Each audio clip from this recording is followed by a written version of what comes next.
ఇది ఒక భాగం. ఇలాంటి ఎన్నో ఉన్నాయి. ఇవన్నీ కూడా గోదావరిలో కొట్టుకపోయినాయని చెప్పి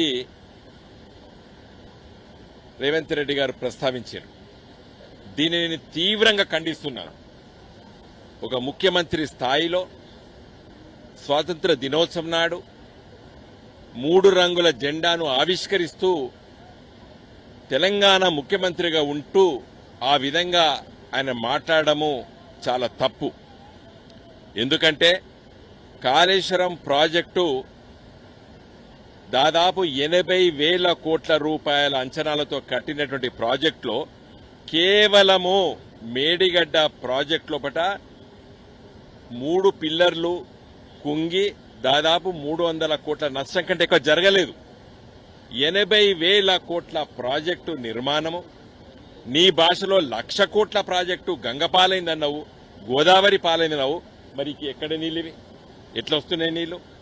నీ ప్రభుత్వమే కదా, నీ ఇంజనీర్లే కదా 3 రోజుల నుండి ఈ నీటిని తీసుకొచ్చేసి మిడ్ మానేర్ నింపి, ఎల్ఎండి నింపి, కాకతీయ కెనాల్ ద్వారా రేపు వచ్చే 10 నెలలు రైతులకి వానాకాలము, అదేవిధంగా యాసంగి పంట కోసం ఈ నీళ్లే కదా రేపు వచ్చే ఉపయోగపడేది తెలంగాణ రైతులకి. మరి ఇది ఉట్టకపోయిందంటావు రేవంత్ రెడ్డి. ఇవాళ నేను హైదరాబాద్ నుండి ఇక్కడికి వచ్చి ఇది నీకు చూపియాలనే వచ్చిన ఇక్కడికి. ఇంకొకసారి అట్లా మాట్లాడొద్దు రేవంత్ రెడ్డి గారు. ఎందుకంటే మీరు చెప్పండి, కాళేశ్వరం ప్రాజెక్టు లోపట, మేడిగడ్డ ప్రాజెక్టు లోపట 3 పిల్లర్లు కుంగినాయని నువ్వు చెప్పు, నేను వద్దంటలేను. కానీ మొత్తం కాళేశ్వరం ప్రాజెక్టే గోదావరిలో కొట్టుకపోయింది అనేది ఎంత పచ్చి అబద్ధం. ఇలా ఈ నీళ్లు వర్షాకాల పంటకు ఉపయోగపడతాయి, వచ్చే యాసంగి పంట కూడా ఇవే నీళ్లు ఉపయోగపడతాయి తెలంగాణ రైతులకి. ఇంత పచ్చి అబద్ధం వద్దు రేవంత్ రెడ్డి. రాజకీయాలు మాట్లాడుకుందాం, విమర్శలు చేసుకుందాం.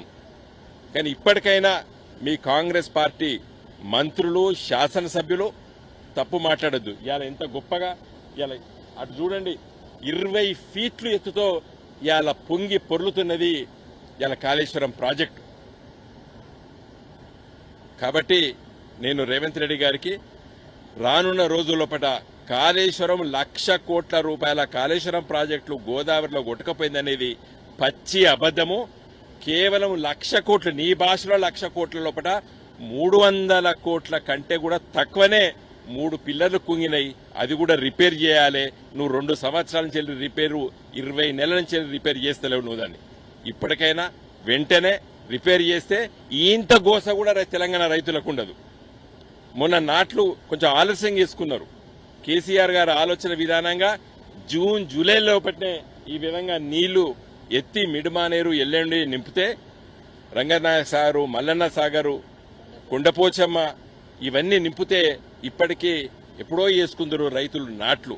నీ వల్లనే నాట్లు రైతులు వేసుకోలేదు, వర్షం కోసం వేచి చూసినారు. అదృష్టవశాత్తు మరి మంచి వర్షాలు పడుతున్నాయి, చాలా సంతోషం. ఇంకొక ముఖ్యమైన విషయం, కాళేశ్వరం ప్రాజెక్టు లేకున్నా పంట బాగా పండిందన్నావు, అది పచ్చి అబద్ధం. మళ్ళీ చెప్తున్నాను, ఇలా ఈ నీళ్లతోనే గత 2 సంవత్సరాలు కూడా నువ్వు ఈ మోటార్లు ఆన్ చేసి మిడ్ మానేర్ నింపి, ఎల్ఎండి నింపి, కాకతీయ కెనాల్ ద్వారా, అదేవిధంగా రంగనాయక సాగరు, మల్లన్న సాగరు, కొండపోచమ్మ ఇవన్నీ నింపడం వల్లనే రైతులు పంటలు పండించిండ్రు రేవంత్ రెడ్డి గారు. కాబట్టి ఇప్పటికైనా నిజాన్ని మాట్లాడండి. పచ్చి అబద్దాలు, ఒక విషయాన్ని 100 సార్లు చెప్తే నిజమైతే నువ్వు అనుకున్నావు. అది గోబల్స్ ప్రచారం పాత రోజులు. ఇప్పుడు ఆ గోబల్స్ ప్రచారం వర్తించదు. రైతులకి చూపియాలని చెప్పి ఇలా మేమందరం కూడా వచ్చి కాళేశ్వరము అటు చూడండి, government of Telangana irrigation and command area development department Kaleshwaram project link 2 అనేది చాలా స్పష్టంగా ఉన్నది. ఇదే గాయత్రి పంప్ హౌస్. జై తెలంగాణ.